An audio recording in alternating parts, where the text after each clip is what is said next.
Greetings and salutations. Welcome to Knife Chats with Tobias. Well, after almost 2 months now, I'm back to looking at a theme that I had going before I went to SMKW and everything, and it was about collecting knives. What I thought were the favorite knives that people collected. Also, the favorite knives that people collected in Swiss Army knives. And one of the reasons with the Swiss Army knives was people said, well, isn't that one of the favorite patterns that people collect? And to me, it wasn't really a favorite pattern. It was a favorite brand. It isn't necessarily a pattern because while they all look very similar, there's so many knives in the Swiss Army. Let's not even go down that rabbit hole again. I got a video on it already. So, but I'm slowly working my way into the knives that I actually collect, the traditional pattern knives that I actually collect. And this is one that I have quite a few of. It's the Scout pattern, specifically the 4-blade Scout pattern. And well, I have one here. This is the most recent one I have, and this is by Western Cutlery, and this was actually given to me. So I want to give a quick shout out and a thank you to a longtime subscriber to the channel. He goes by BDH. I think he's on a lot of different knife channels.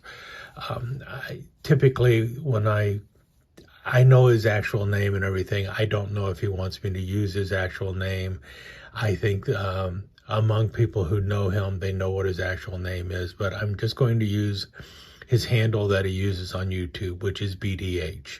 And this is a Western 901 camp knife or Scout knife. And you can see it's in like perfect condition. Everything about the knife is terrific. It was new old stock when he bought it back in 1985.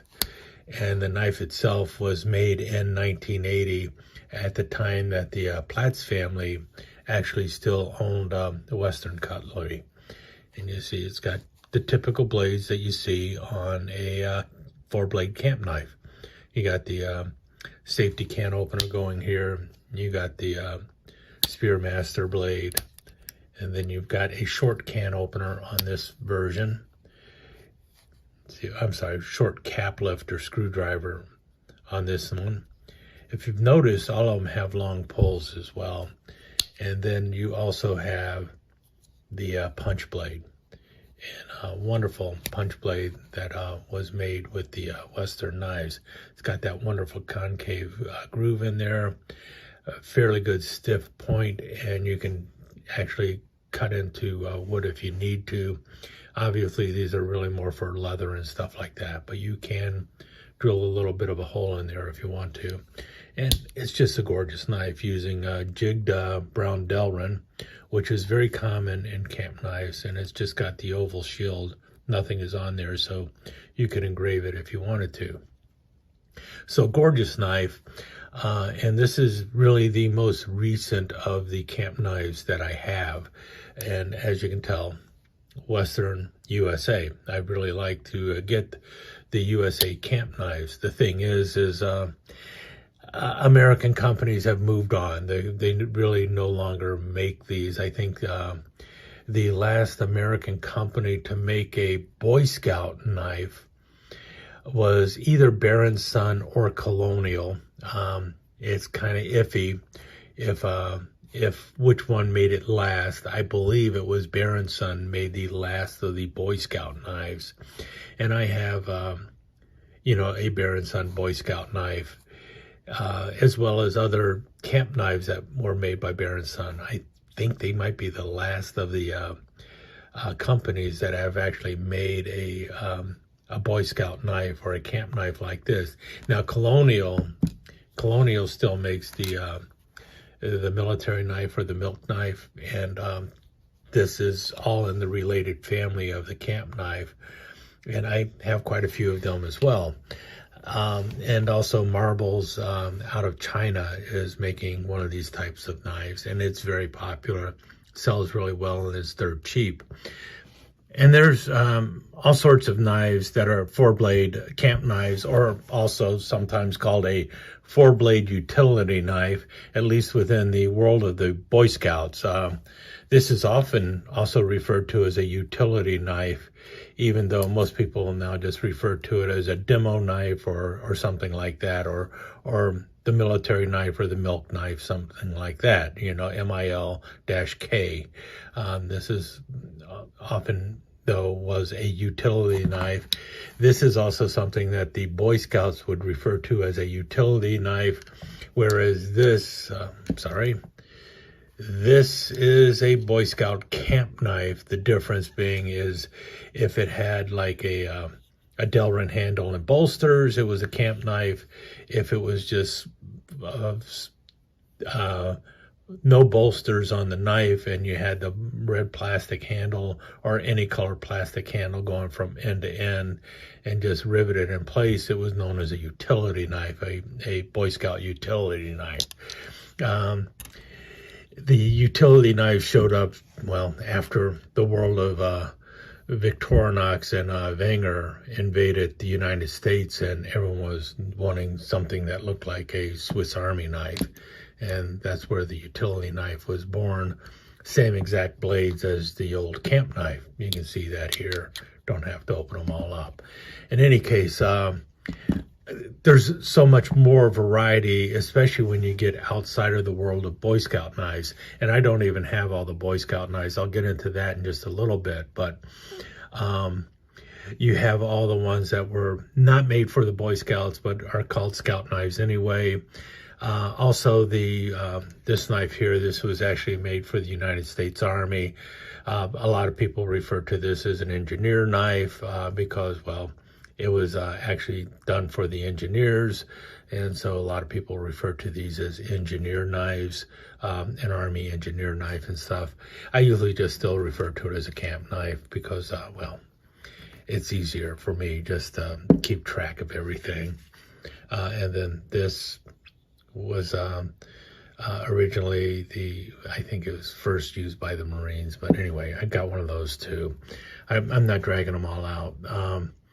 Let me get back to where I was going, and that is there's also a variety of knives that are related to these 4-blade camp knives, including the Cub Scout knives, and then a wide variety of other knives, such as this one. Now, this one is by Remington. Boker also makes something similar to this. Matter of fact, Boker claims to have been making a knife like this since like the 1850s or so, and it's called the trail hand, or it's also called a humpback. I think Remington refers to it as the trail hand. And it has 6 blades or 6 implements on there, including, you know, the main blade. It's just got the Spearmaster blade going on there. And then it has a secondary blade, often a clip blade of some kind. And the equivalent knife in the world of Swiss Army knives would probably be a Spartan, because it also has on the backside a corkscrew and a punch blade. And then the front tools are your cap lifter screwdriver, and in this case, an older style can opener. But this is something that a lot of people also like to collect. They collect a variety of these. Boker still makes something like this. I do not have one by Boker. I'll be getting into that in a little bit. Then Remington made a variety of knives that have some kind of camp name to them. This is actually called the Camp Bullet, and it is really just an oversized camp knife, or at least that's what people think at the beginning. But as you can see here, it's got a sheep foot blade here, got a very long clip blade with a nice saber grind going on. And then on the back side here, you have one of the longest punches or awls that you're going to find on a knife. And well, I already showed the main blade. I think that's all of them. Yeah. Oh, cap lifter screwdriver. The cap lifter screwdriver is like one of those defining features of a camp knife almost, it seems. For instance, there's the Remington R4. This is sometimes called the Scout Utility or the Scout Camp, but it's always the Remington R4. And the cool things about this one are like it has a saw blade up front here. Then you got the Spearmaster blade. And you got a coping blade or a sheepfoot blade there. And then again, you got your can opener and your cap lifter screwdriver.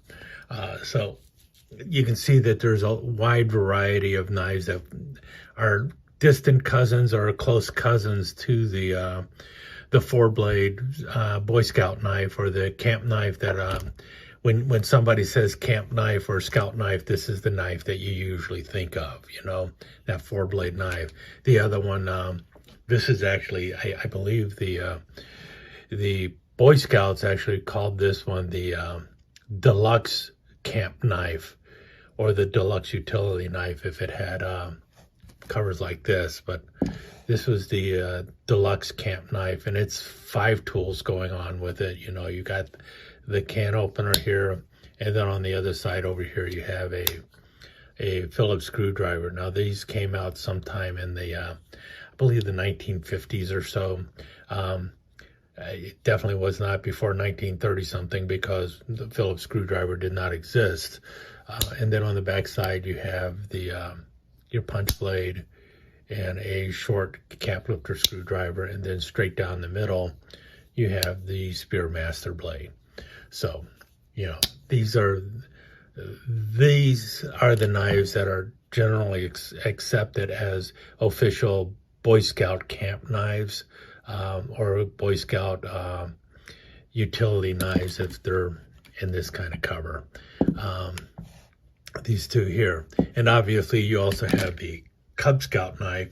And actually the Cub Scout knife is probably my favorite of the camp style knives, and it's only a 3-blade knife.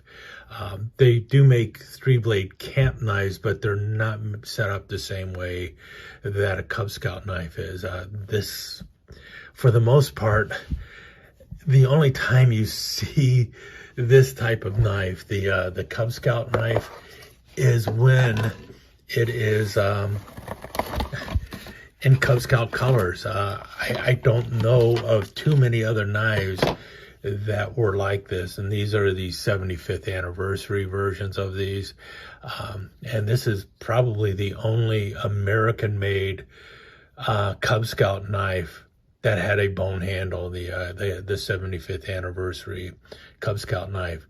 From the get-go, they had some kind of black plastic or black or blue or some shade of blue, or also there was the white or ivory colored, but they were all in Delrin. This is the only one that actually is bone.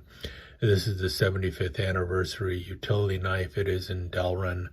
And the difference between a Cub Scout knife and the Boy Scout knives is, like I mentioned, 3 blades. You have the main blade.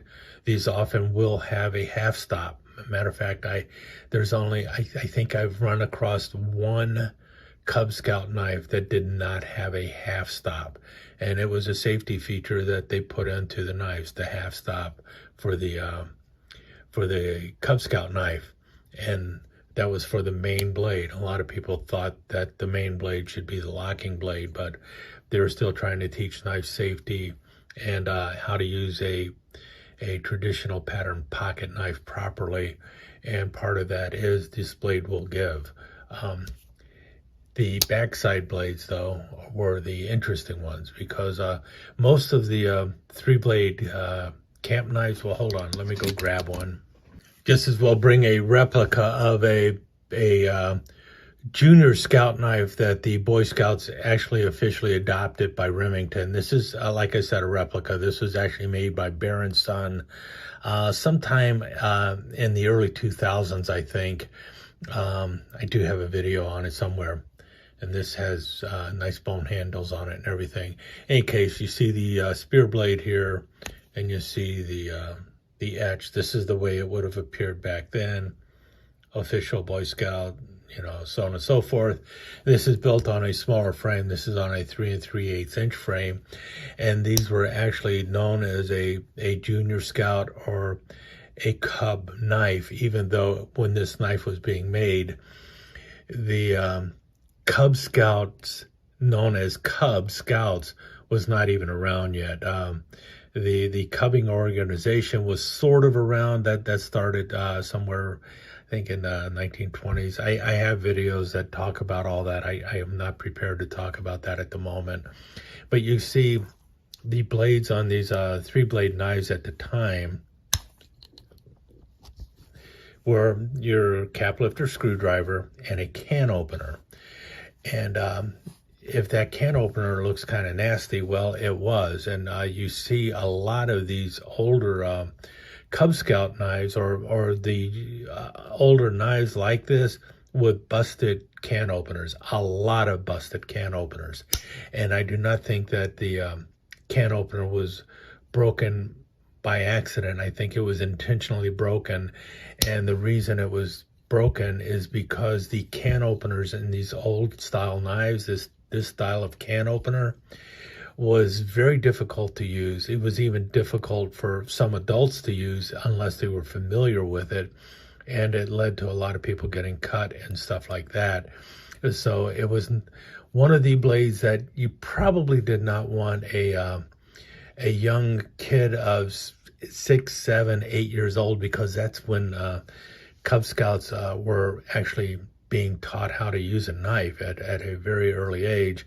The can opener was not one of the best things for them to learn to use. And really, the more useful tool for a kid of that age was actually the punch blade. So the Cub Scout knives, the early Cub Scout knives, actually had the punch blade and then a cap lifter screwdriver. And both of these actually locked in place with a liner lock. So you had the two blades that required some kind of twisting, would lock in place, which was a good thing for a young kid, because if he's trying to drill a hole with this end, it's good that this one would lock in place. And if he's cutting properly with this blade, well, all he really needs is to know that you press down, you don't, press against the back here.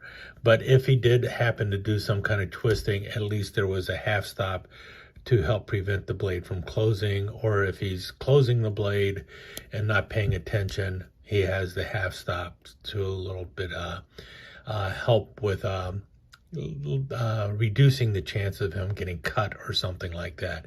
And remember, this was a knife that was supposed to be used to teach knife safety. So you have to understand that eventually the kid is going to move into other traditional pattern knives, and most folding knives back then did not have a locking blade. So the half stop was about as good as you could get for a safety feature on these traditional pattern knives back in the 40s and stuff. And it just continued on until present time. So, and I have Cub Scout knives in a variety of colors, and I have the elusive green Cub Scout knives, and I've got all sorts of stuff on Cub Scout knives. I think I have every tang stamp presented on a Cub Scout knife going all the way back to 1948, when the official Cub Scout knife was actually adopted and came out. Before then, there were Boy Scout knives that were sort of designed for Cub Scouts, but anyone would have been able to use it. The Cub Scouts were just using Boy Scout knives. So where am I going with all this? Well, as you can see here, I've got a lot of time, energy, research, and money invested in collecting Scout knives, and not just Boy Scout knives, not just Cub Scout knives, not just the military knives, but also all of the other knives out there, the Forest Masters, the Camp Kings, and all of these other knives, primarily USA made camp knives. Those were the ones I was mainly focusing on. But I've also got the ones that were made in Ireland. I've got ones made in Germany. I've got ones made in Japan. I've got ones obviously made in China and stuff. The thing is nobody's really making them anymore. So really what you have to do is look for the older ones. Yeah, I know Rough Rider has some. You have the one by yeah, I know Frost has them, Rough Rider has them. You also have like the one coming from American Buffalo Knife and Tool, the Cattleman's Cutlery version, so on and so forth. So there are the Chinese made ones that are somewhat modern, but even those are few and far between. Rough Rider does not make that many of them. They have that large Camp King thing that they make. I'm not too crazy about it. And it's not a true Scout camp knife. It's not even a true Camp King. They did make a true Camp King too, but anyway, we won't go into that area. The thing is for the most part, they're not being made anymore. And what you have is the ones that were made in the United States a while back. I've got examples of just about all of those. When it comes to actual official Boy Scout knives, though, I do not have every example out there. I have most of the post-World War II examples, but I do not have even all the post-World War II examples. And I have very few of the pre-World War II examples. Matter of fact, this is the only pre-World War II Boy Scout knife that I have, and I got this one at a bargain of a price, and as you can see, the blade is not complete. The thing is typically when you see a pre-World War II Boy Scout knife, official Boy Scout knife, even a knife in this kind of shape, people are trying to get $100 for it or more, and in this kind of shape. And I just find that price to be absolutely ridiculous. And the same thing with the World War II engineer knives and stuff. People are asking ridiculous prices for them. So I'm not purchasing them. Basically, within my knife collecting habit, it is very, very difficult for me to spend over $100 on a knife, even if it's a pattern that I really enjoy and really like, because it's not a knife that I'm actually going to be doing anything with.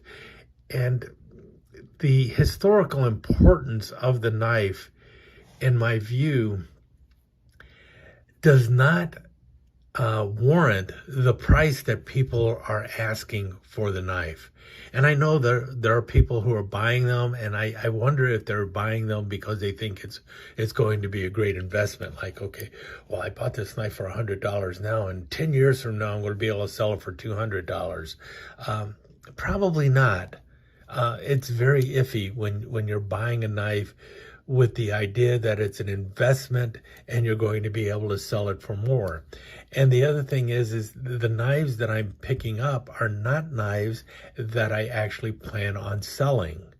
I was building this collection with the intention of displaying it and having it in my possession, not something that I was planning on selling later. Will that happen? Maybe it will, maybe it won't. But that wasn't the purpose of it. So when I see something like this, if I see the big ones are the Remington, the pre-World War II Remington Boy Scout knives. Oh gosh, the prices on those are absolutely astounding. And I just don't feel the knives deserve that kind of price. And the same thing with the early Ulster Divine Boy Scout knives. Those are the big ones. There's also the Cattaraugus knives that were made for the Boy Scouts before World War II. All of them are just, the prices are distinctly higher than I feel they should be. So the prices are overinflated, and because of that, you know, it's a driving force. It's not something that I'm willing to pay that much. So some people would look at that and say, well, obviously then you're not really dedicated to buying official Boy Scout knives, because if you are really dedicated and really wanted to build that official Boy Scout knife collection, you would spend that money. It's like, no, not necessarily, because I have other priorities in my life that I even have other priorities in my knife collecting that say, no, I am not going to pay that kind of price for one individual item, because regardless of what people think, you're never going to be able to have every official Boy Scout knife. And for some people, just having a Boy Scout knife, regardless of if it's by Camillus, by Ulster, by Imperial, it really doesn't matter. They just want one Boy Scout knife in their collection. And it's just one knife within their camp knife collection that they want. Or they don't even necessarily want an official Boy Scout knife. They just want a camp knife that they had as a child in their collection. So like for some people, it's like, when I was a kid, I had this white Cub Scout knife. So they go and buy a new white Cub Scout knife so that they have one in their collection, because that's what they wanted in their knife collection. Other people, you know, they just got to have that standard Scout shield in their collection. So that's their Scout knife that they want. Or for some, it's the Forest Master, because they collect colonial knives and they need a colonial Forest Master, or the Camp Buddy, or also the obvious one that I have not shown, the Camp King. And some people would go to the point of saying, you know what, if you don't have a Camp King in your camp knife collection, then you don't have a collection of camp knives. To that I say, horse hockey. No, if you've got a camp knife and that's all you wanted is one camp knife in your knife collection, you're set. Doesn't matter if you have them all. And for the person who says you need to have that Camp King, or you don't have a collection, well, I would say, well, if you don't have a Camp King that has the beverage can opener on the back, then you don't have a Camp King collection. So there you go, you know. But I'm also full of it when I say that, because some people, maybe all they want are the 4-blade Camp King knives. I've got, I don't know how many of these. And I'm always looking for one that's in a little bit better shape. But even then, it's like, these knives, to me, these knives are worth, this one was in perfect shape. It actually came in the packaging. I think it might have came in the packaging. I don't know. I usually don't buy them if they're in the packaging. I have a video about that too. But anyway, you can see it's in really great shape. There's no stains on it or anything like that. Really nice coloring on it, on the mother of pearl. It is the can opener with the patent number, so that makes it really cool too, and helps date it and everything. It has the detachable bill in place, so that's really cool. This is my favorite Camp King. Other people could care less about this kind of knife. I paid somewhere around $20-25 for it. That is about the highest price I'm going to pay for a Camp King knife. Other people are willing to pay a lot more for a Camp King knife simply because they want to have that Camp King knife. I'm not. And the same thing with the Boy Scout knives. I'm not going to pay $150, $200 for a worn out pre-World War II Boy Scout knife. That is not something that I see as that I'm willing to invest for my collection of camp knives. And because of that, I have a search on eBay that brings up Boy Scout knives, camp knives, scout knives, all those different terms and everything for looking for these kind of knives. And I check it daily and I look through it. It's like, okay, well, there's one that I might be able to get because the price is kind of low. And so I will be watching it. And as the price starts to creep up at a certain point, I just go, well, click off that one. I don't need that one anymore because the price is just too high. And typically it's like when a price on something like an early Boy Scout knife, starts to top like 75, 60, 75, $80, something like that.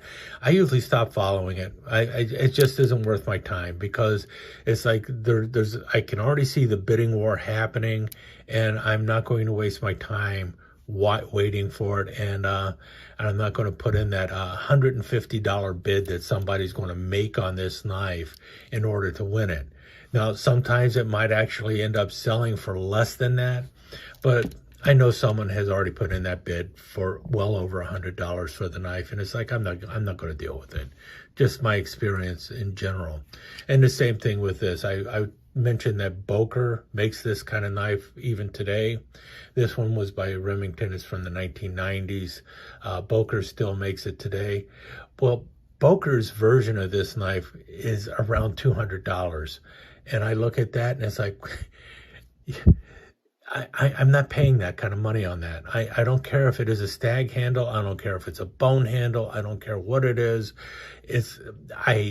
I'm not paying that kind of money for something that is just going to hang on the wall. If I were going to actually be throwing it in my pocket, I also probably wouldn't pay that kind of money for it. So that's why I haven't picked up the Boker that is like that. I mean, I know it's out there. People have mentioned it to me on many occasions. Hey, have you seen that Boker? It's like, yeah, I've seen it. It's a sweet looking knife, but it's not a sweet looking knife at the price of $200. That's my feeling on it.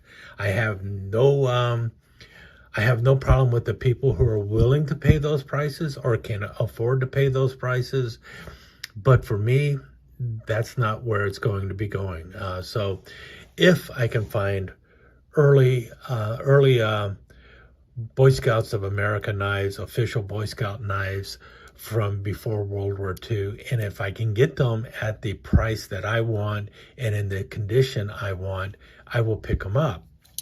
And when I do, I will be super excited to have it. You know, I got this one for a dirt cheap price, and I made a video on it, and you could hear the excitement in my voice because of the price I paid for the knife and because of the condition it was in spite of the blade being worn down. That's like about 70% of the blade left.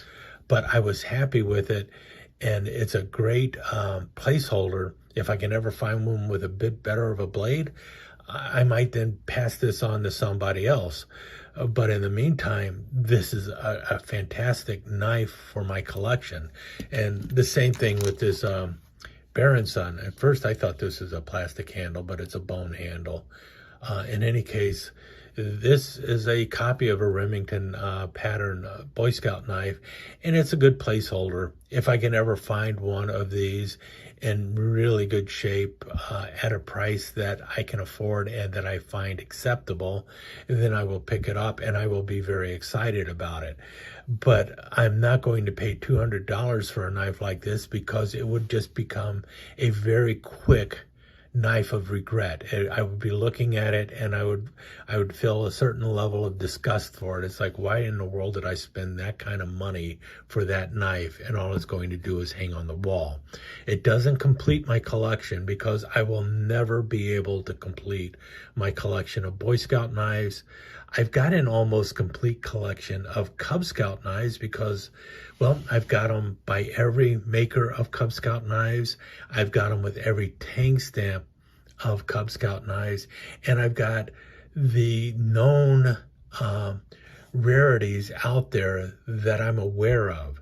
So if I see something that is more rare than the 75th anniversary Cub Scout knives, or the green Cub Scout knives that are known to exist. One of them in China, the other one is this one, the Green Wing, which isn't truly a Cub Scout knife, but it is on the Cub Scout frame.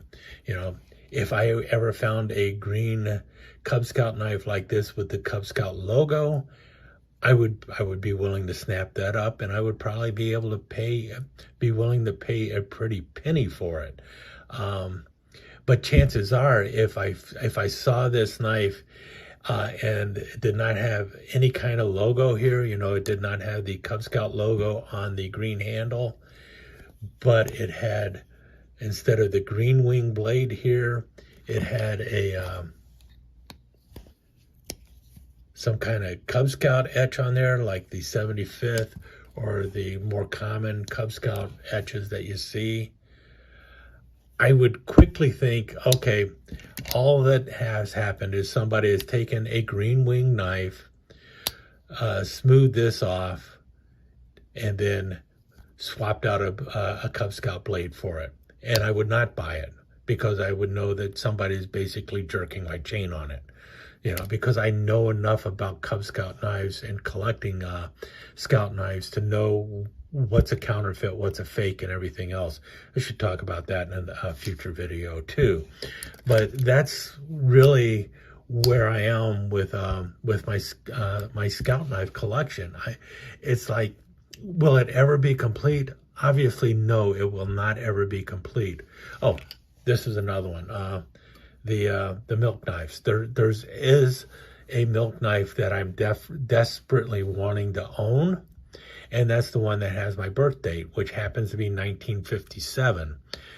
The problem with 1957 is that is the first year that these knives came out, and it is a very hard to find knife. There weren't a whole lot of them that were made. Most of the ones that you find have blades that are in very bad shape, or you look at them and it's like, that looks like it might have been pieced together.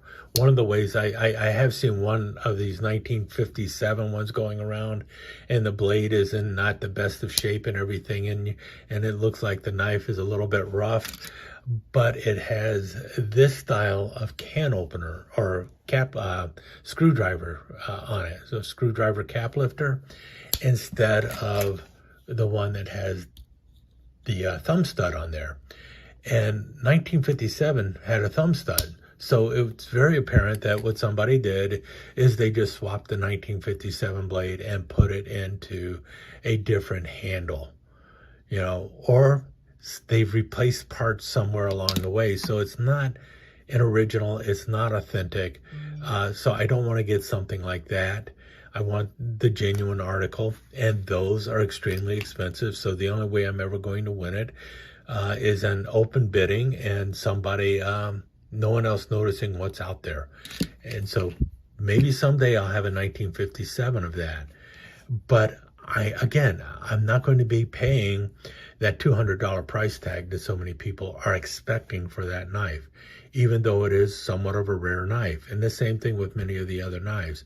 It's just, I like collecting them, but my passion is also driven by the fact that I do have limits on how much I feel I should be spending on a knife, and especially a knife that is just going to be hanging on the wall. And even if it is a knife that I really do want to own, I still want to get it at a fair price, or a price that I do not feel like I've been taken on. And for the most part, that means I got to get a good deal on the knife. If I don't get a good deal on the knife, then it just becomes a knife of regret. And I've had enough knives of regret in my life that I don't want any more of those. So even when it comes to a pattern of knife that I really enjoy. I know I've been rambling quite a bit about this, but that's really where it comes down to. So you don't see a lot of Scout knives and camp knives on my channel recently, and that's the primary reason. It's because I've got everything I want. I've shown them in the past. I don't know what else I can do with it until I'm lucky enough to score something at a fantastic price. And when that happens, you'll be the first to know. Well, second to know. I'll be the first to know. In any case, hope you enjoyed this, a bit of a ramble and some of my thoughts on knife collecting. And really, I guess I could have summed this all up by saying, when you're going out and you're collecting knives, try and keep it in perspective and remember that it's only a fraction of your life. And as such, you should not be overpaying for things simply because it's shiny and you want it right now. Think about it for a long time before you get into this, because collecting, especially collecting specific patterns or a certain type of knife or something like that, is a dangerous rabbit hole to drop down, and you can end up putting a lot of money into it very quickly. Any case, with that said, I'll let you go and talk to you again soon. Let me take just a second to thank you once again for dropping by and spending a few minutes here at Knife Chats with Tobias. I really do appreciate it, and I do appreciate any comments that you leave. So please remember to give me that thumbs up, and also don't forget to subscribe and ring that notification bell so you'll know when the next episode is up and running. Thanks again for dropping by. Really do appreciate your time here.